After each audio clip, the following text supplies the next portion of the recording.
अतिशीघ्र आने वाला प्रभु यीशु मसीह का सामर्थ्य नाम से आप सभी को मसीही वंदन करते हैं। फिर से एक बार परमेश्वर का वचन को लेकर आपके बीच में उपस्थित होने का मौका प्रभु ने मेरे जीवन में दिया, जिसके लिए मैं प्रभु को धन्यवाद करता हूँ। इस YouTube चैनल के द्वारा लगातार प्रभु यीशु मसीह का दूसरा आगमन के ऊपर हम लोग चिंतन करते आ रहा है। मैं पूरा विश्वास करता हूँ जो संदेश आप हमारा द्वारा इस चैनल के द्वारा सुने हैं, जिसके द्वारा आशीषित है। आज का खास संदेश की ओर मैं आपको स्वागत करता हूँ। प्रार्थना के साथ हम लोग परमेश्वर के वचन को सीखेंगे, क्योंकि विश्वास सुनने के द्वारा, सुनना परमेश्वर का वचन के द्वारा होते हैं। Praise the Lord.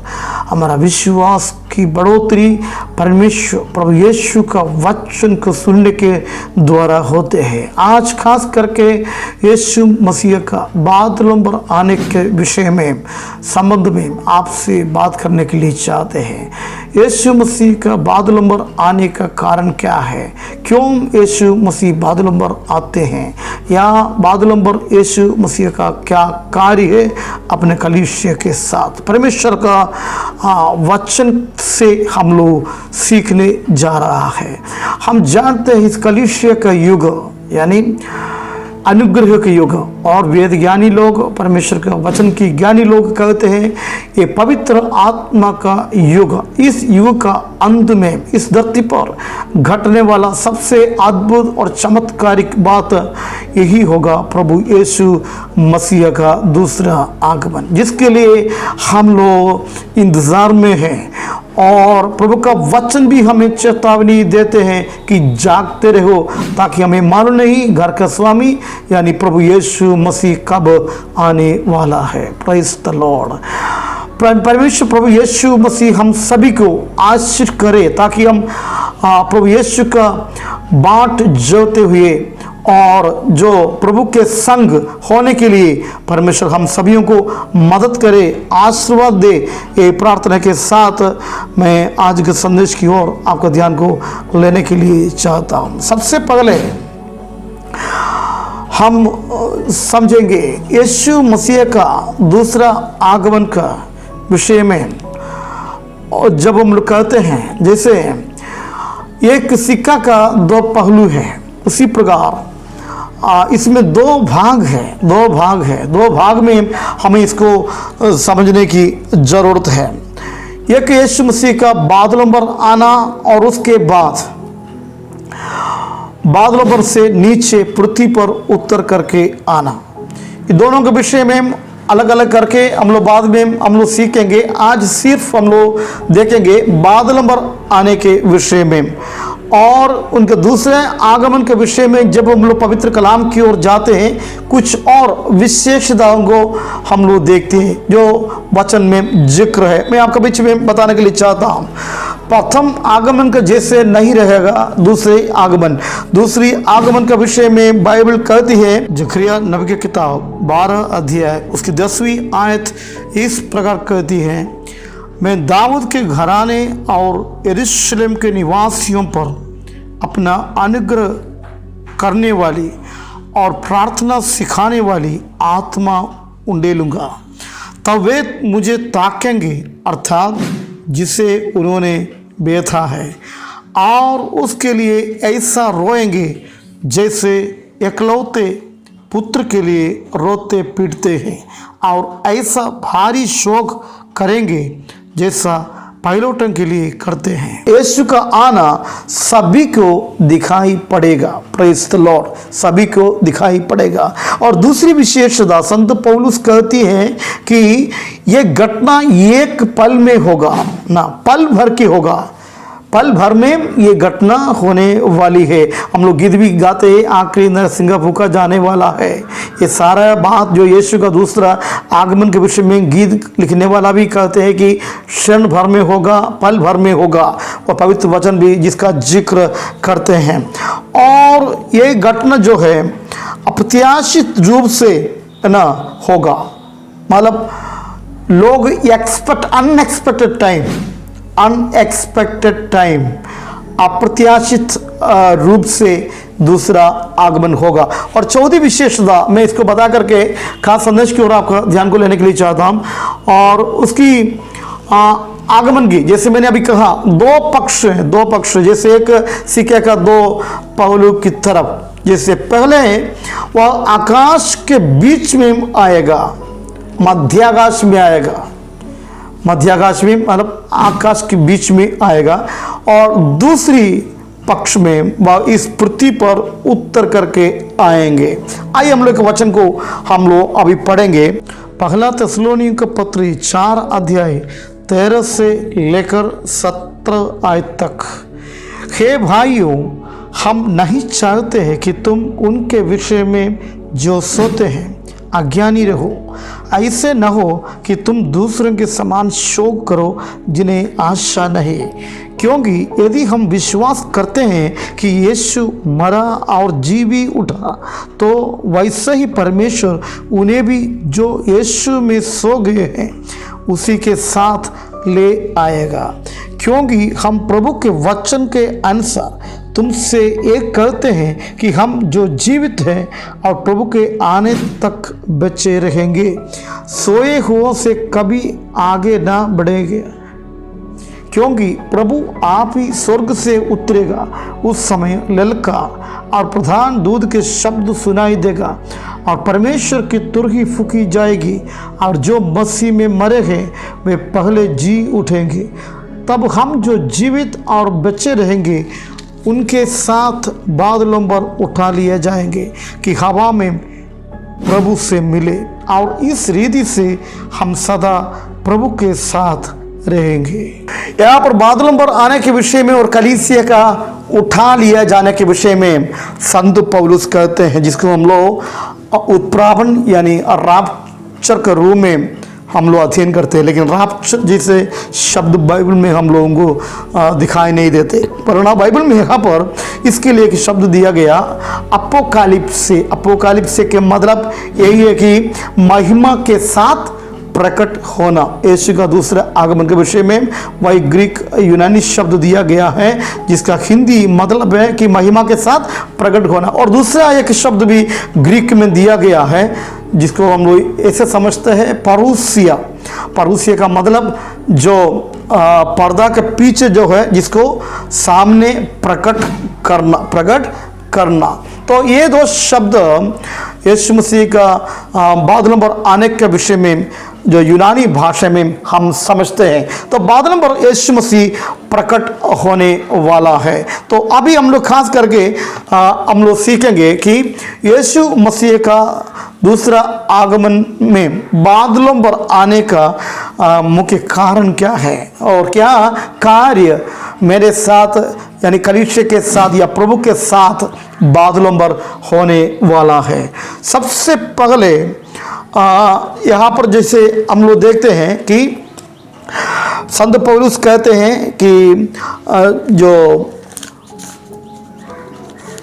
4 अध्याय उसका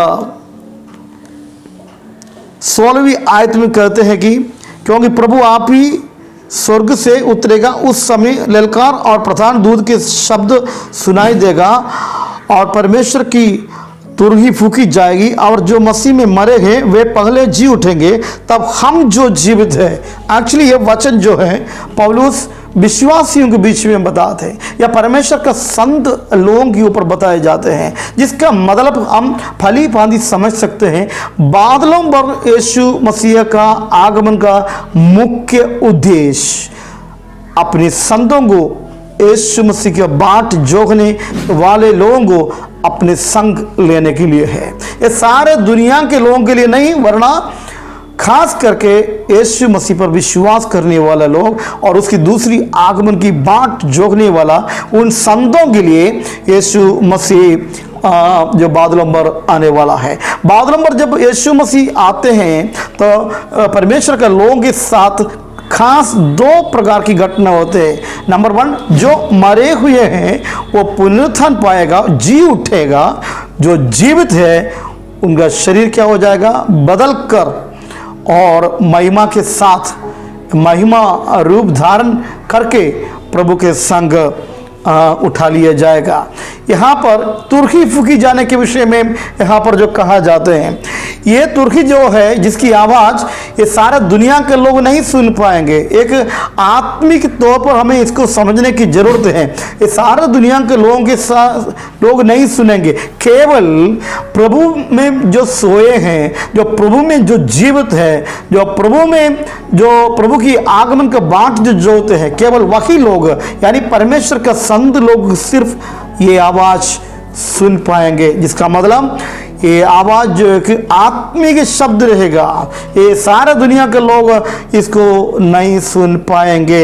इसका मतलब फिर से हम वही समझते हैं कि बाद नंबर यीशु का आगमन का मुख्य खास उद्देश्य अपने पवित्र लोगों को अपने संग लेने के लिए है।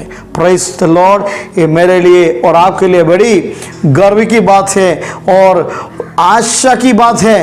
यीशु का दूसरा आगमन जब बाद नंबर होते हैं, ये आपके लिए और मेरे लिए और पवित्र कलीसिया के लिए है। हालेलुया। और दूसरी बात हम लोग समझेंगे कि यीशु मसीह के बाद नंबर आने के विषयों में इस प्रकार हम लोग फिलिपियों का पत्री उसका 3 अध्याय उसका 20 और 21 आयत जब हम लोग पढ़ते हैं, वहाँ पर इस प्रकार वचन कहती है, पर हमारा स्वदेश स्वर्ग पर है और हम एक उद्धारकर्ता प्रभु यीशु मसीह के वहाँ से आने की बाट जो रहा है, वह अपनी शक्ति के उस प्रभाव के अनुसार जिसके द्वारा वह सब वस्तुओं को अपने वश में कर सकता है, हमारी दीनहीन देह का रूप बदल कर अपनी महिमा की देह का अनुकूल बना देगा। क्योंकि हमारा इस कमजोर, इस निर्बल शरीर को उसकी महिमा से ढकने के लिए, और यहाँ पर वचन कहते हैं दीनहीन देह को रूप बदल कर अपनी महिमा की देह का अनुकूल बनाने के लिए यीशु मसीह बादलों पर आने वाला है। Praise the Lord. एक दूसरी खास आशीष आप और हम प्राप्त करेंगे। इस शरीर के साथ इस धरती पर बड़ी कष्ट हम लोग सहते हैं, बीमारी आते हैं और मुसीबत आते हैं, क्लेश आते हैं, आंसू बहाते हुए जीवन को वेद करते हैं। खास उद्देश्य है कि अपना प्रिय जन लोगों का इस बलहीन शरीर को बदल डाले और महिमा के साथ अपने महिमा के देह के अनुकूल बनाने के लिए यीशु बादलों पर आते हैं। और तीसरी महत्वपूर्ण बात हम लोग खास करके मत्ती रजिस्टर 25 अध्याय और 19-20 आयत को जब हम लोग देखते हैं, इस प्रकार वचन कहते हैं, बहुत दिनों के बाद उन दासों के स्वामी आकर उनसे लेने लगा। जिसको 5 तोड़े मिले थे उसने 5 तोड़े और लाकर कहा, हे स्वामी, तूने मुझे 5 तोड़े सौंपे थे, देख मैंने 5 तोड़े और कमाया है। उसके स्वामी ने उससे कहा, धन्य है अच्छे और विश्वास योग्य दास, तो थोड़े में विश्वास योग्य रहा, मैं तुझे बहुत वस्तुओं का अधिकारी बनाऊंगा। अपने स्वामी के आनंद में सहभागी हो। अपने सेवकों के साथ ना लेखा लेने के लिए यीशु मसीह बादलों पर आएंगे। इस धरती पर जब हम लोग जीवित रहते हैं, प्रभु के लिए जो कार्य आपने और मैंने जो किया और जो पॉसिबिलिटीज, जो संभावनाएं प्रभु की सेवाएं के लिए परमेश्वर ने आपको और मुझे दिया, जिसको हम लोग किस प्रकार इस्तेमाल किया है, वो काफ़ी महत्वपूर्ण है। जो टैलेंट, जो क्षमता, जो एबिलिटी, कैपेसिटी परमेश्वर ने आपको दिया प्रभु की सेवा के लिए, हम किस प्रकार उसको इस्तेमाल किया, उसके लिए परमेश्वर आशीष देने के लिए, पुरस्कार देने के लिए बादल पर आएंगे और अच्छे दास कहलाने के लिए हमें योग्यता को प्राप्त करने की जरूरत है। Praise the Lord. इस धरती में का जीवन अभी आप और हम जो वेद करते हैं ये काफ़ी महत्वपूर्ण है। आप विषय में तैयारी करना है, तब जा कर के प्रभु से हम आशीष को बादलों पर प्राप्त करेंगे। और पगला पत्रस में वचन को पढ़कर सुनाने के लिए नहीं चाहता हूँ, आप बाइबल को लेकर पढ़िएगा। चारों जो पगला पत्रस उसका 5 अध्याय 4 आयत जब हम लोग पढ़ेंगे वहाँ इस प्रकार संदेश प्राप्त करते हैं। बादल नंबर यीशु के आगमन के विषय में कहते हैं चरवाहों को उनके पुरस्कार के रूप में ताज पहनाने के लिए यीशु बादल पर आएंगे। मतलब जो महिमा का ना मुरझाने वाला मुकुट आपको और मुझे देने के लिए यीशु मसीह बादलों पर आएंगे। और खुशी और आनंद का और उम्मीद से भरा हुआ आश्चर्य की बात है प्यारो, जो कुछ हम लोग इस धरती पर करते हैं जिसके लिए हमें मुकुट मिलने वाला है। ये परमेश्वर का वादा है। परमेश्वर का वादा कभी फेल नहीं होते हैं। Praise the Lord. और उसके पांचवी बात हम लोग परमेश्वर का वचन से हम सीख सकते हैं कि ये जो यीशु का बादलों पर आना अपने संतों पर और उनके लिए अपने महिमा पर प्रकट होकर एक अद्भुत बात बनने के लिए, एक अद्भुत बात मेरे लिए और आपके लिए यीशु का दूसरा आगमन औरों के सामने एक अद्भुत कार्य होने के लिए जा रहा है ना। इसलिए मैंने शुरुआत में आपसे कहा जो तुर्की फूकी जाने वाली आवाज़ ये सब कोई नहीं सुनेंगे। ये शारीरिक नहीं वरना आत्मिक है। जो प्रभु का आगमन की बाट जोग रहा है, जिसकी लालसा के साथ तैयारी के साथ जो जीवन व्यतीत करते हैं, मसीह में जो जीवित है, केवल वही लोग ये आवाज़ सुनेंगे। ये एक चमत्कार के कार्य होगा। Praise the Lord. जिसका मतलब मैं आपको बताने के लिए चाहता हूं, बादलों पर यीशु मसीह का आगमन आपके लिए, आपका और मेरा जीवन में औरों के लिए चमत्कार और अद्भुत का कार्य होने जा रहा है। हालेलुया। मैं प्रभु को धन्यवाद करता हूं।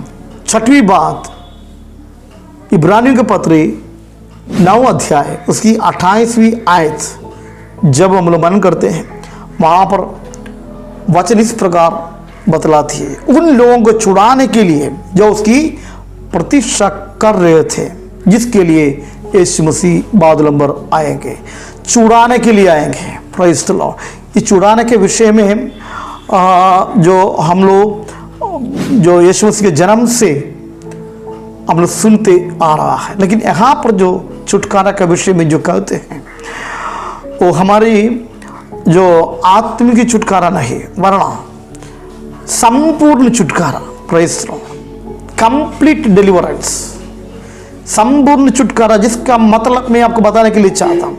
कलीसिया उठा लिया जाएगा, उसके बाद इस धरती पर क्लेश होगा। कई लोग कई प्रकार की शिक्षा देते हैं, लेकिन मैं पूरा विश्वास करता हूँ कि कलीसिया महापीड़ा में से होकर नहीं गुजरेगा, क्योंकि हमारे परमेश्वर मेरे साथ और आपके साथ ना, हमारा जो ऐसा चीज़ों से हमें परीक्षा नहीं करते हैं जो हम सह नहीं सकते हैं। महाक्लेश का महापीड़ा के समय है कि ये तो ग्रेट ट्रिब्यूलेशन है, जिसको झेलना आसान नहीं है और जिसमें से होकर गुजरने के लिए कलीसिया को परमेश्वर नहीं देगा, क्योंकि कलीसिया जो है प्रभु यीशु मसीह के लिए यहाँ पर एक दुल्हन है। Praise the Lord. एक दुल्हा बादलों पर आ रहा है। यीशु मसीह दुल्हा है और कलीसिया दुल्हन है। दुल्हन को इस प्रकार की पीड़ा में से होकर जाने के लिए नहीं दिया जाता है। Praise the Lord. विश्वास करना में इन बातों के ऊपर यहाँ पर उन लोगों को बचाने के लिए बादलों पर यीशु मसीह आएंगे। किनको? छुड़ाने के लिए आएंगे। किनको? जो उनकी बाट जोते हैं। इस धरती पर होने वाला उस महाक्लेश से छुड़ाने के लिए, छुटकारा देने के लिए यीशु मसीह बादलों पर आएंगे। इब्रानियों के पत्री 9 अध्याय 28वीं आयत जिसके विषय में हमें बतलाते हैं। और जब हम लोग आखिरी पुस्तक बाइबल का प्रकाशित वाक्य उसकी 22वीं अध्याय उसके 12वीं आयत इस प्रकार वचन कहती है, देख मैं शीघ्र आने वाला हूं और हर एक के काम के अनुसार बदला देने के लिए प्रतिफल मेरे पास है। मैं अल्फा और ओमेगा, पहला और अंतिम, आदि और अंत है। Praise the Lord. तो यीशु मसीह का बादलों आने का और एक खास मकसद यहाँ पर वचन स्पष्ट करते हैं कि हर एक के काम के अनुसार बदला देने के लिए प्रतिफल मेरे पास है, जिस पर संत पौलुस दूसरी कोरिन्थियों के पत्री 5 अध्याय 10वीं आयत में भी इस प्रकार बतलाते हैं, क्योंकि अवश्य है कि हम सब का हाल मसीह के न्याय आसन के सामने खुल जाए कि हर एक व्यक्ति अपने अपने भले बुरे कामों का बदला जो अपने देह के द्वारा किया हो पाए। ये अंतिम न्याय के विषय में नहीं, वरना यहाँ पर पौलुस खास करके बतलाती है कि हम सब का हाल मसीह के न्याय आसन के सामने खुल जाए। ये संत लोगों के लिए है, खास करके एक न्याय के सिंहासन को बादलों पर हम देखेंगे। Praise the Lord. ये सारे दुनिया के लिए नहीं, ये अंतिम न्याय के विषय में यहाँ पर नहीं बताया जा रहा है। बादलों पर जो न्याय का सिंहासन दिखाई देगा वो किस बात के लिए है? यहाँ पर वचन स्पष्ट कहती हैं कि हर एक व्यक्ति अपने अपने भले बुरे कामों का बदला जो उसने देह के द्वारा किया हो पाए। Praise the Lord. प्रतिफल को प्राप्त करने के लिए, प्रेज़ द लॉर्ड, प्रतिफल को प्राप्त करने के लिए इस न्याय का सिंहासन बादलों पर हम देखेंगे यीशु मसीह का दूसरा आगमन में। Praise the Lord. इस धरती पर जब हम लोग जीवन को वेद किए, यहाँ पर कई प्रकार का कष्ट को हम लोगों ने झेला। परमेश्वर की सेवकाई के दौरान कई बार मारा गया, पीटा गया, अपमानित किया गया, निंदा किया गया और कई प्रकार का कष्ट और मुसीबतों को हम लोगों ने झेला। जो हम लोगों ने बहुत दौड़ा किया है, बहुत दौड़ा किया प्रभु की सेवकाई के लिए। और जो खर्चा जो हम लोगों ने किया, जो संपत्ति के साथ जो प्रभु से जो हम प्यार किया, प्रभु की सेवा के लिए जो कुछ हम लोग दिया, उन तमाम बातों के लिए, उनको पुरस्कार देने के लिए, उनको प्रतिफल देने के लिए एक न्याय के सिंहासन को हम बादलों पर देखेंगे। इसलिए प्यारो, मैं आपको बताने के लिए चाहता हूँ, प्रेज़ द लॉर्ड, इस धरती में का जीवन जो है काफ़ी महत्वपूर्ण है। जब इस न्याय के सिंहासन के विषय में जब हम लोग अध्ययन करते हैं, यूनानी शब्दों में इस सिंहासन का नाम दिया गया कि बेमा शब्द दिया गया है। बेमा शब्द जो है, जिसको इंग्लिश में जब ट्रांसलेशन किया जाता है विक्टोरी स्टैंड कहते हैं। विक्टोरी स्टैंड, विक्टोरी स्टैंड का मतलब है कि पुराना प्राचीन काल में यूनानी देश में जब दौड़ प्रतियोगिता होते थे, इसमें नंबर 1 जो आते हैं, नंबर 2 जो आते हैं, नंबर 3 जो आते हैं, प्रतियोगिता में जो आते हैं, जो पुरस्कार मिलते हैं, उनको खड़ा करने के लिए एक प्रकार का स्टैंड बनाए जाते थे। आजकल भी आप खास करके एथलेटिक्स कंपटीशन में उस प्रकार का स्टैंड को आप देखेंगे, है ना। नंबर 1 सबसे ऊपर में ऐसे रहेंगे, नंबर 2 और नंबर 3 तीनों जगहों में जो पोजीशन जो हासिल किया उनको खड़ा करते, सबसे ऊपर में नंबर 1 को, उसके बाद नंबर 2 को, उसके बाद नंबर 3 को। ये न्याय सिंहासन का वही मीनिंग दिया गया कि आज हमें एक ऐसा संदेश प्राप्त होते हैं, हम प्रभु का सेवकाई के लिए क्या करते हैं, किस प्रकार सेवकाई करते हैं, या प्रभु से किस प्रकार हम प्यार करते हैं। जैसे मैंने कहा, कलीसिया को अपने संग लेने के लिए आएंगे। इस कष्ट और मुसीबत से हमें संपूर्ण छुटकारा देने के लिए बादलों पर यीशु आएंगे।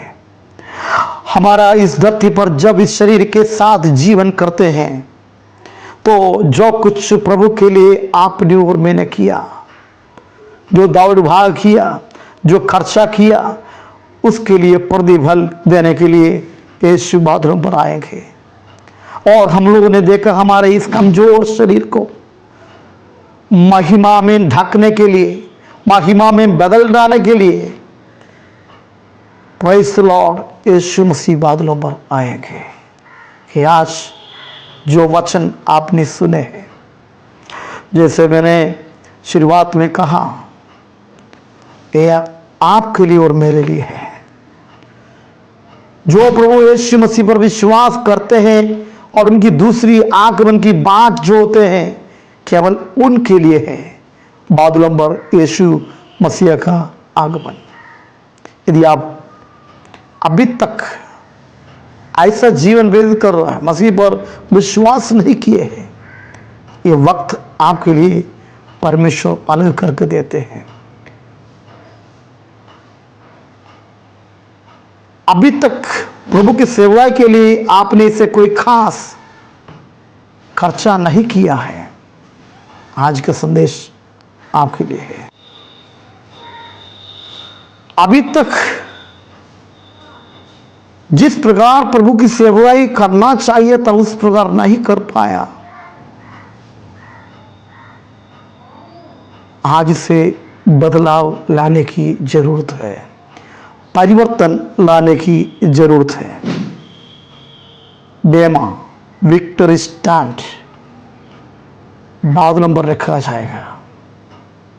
उस कौन सा पोजीशन में आपको और मुझे खड़ा होना है, अभी इस वक्त में हमें तय करना होगा। Praise the Lord. आइए अपने आंखों को बंद करेंगे, प्रार्थना में जाएंगे। खुदावन प्रभु यीशु, जो वचन हम लोगों ने सुना, बादलों पर आपकी आगमन, ये कलीसिया के लिए है, मेरे लिए है परमेश्वर, आपके ऊपर विश्वास करने वालों के लिए है। जो आशीष विक्टर स्टैंड में आपने हमारे लिए रखा हुआ है, जिसको अधिकार इससे प्राप्त करने के लिए हमें सहायता करो।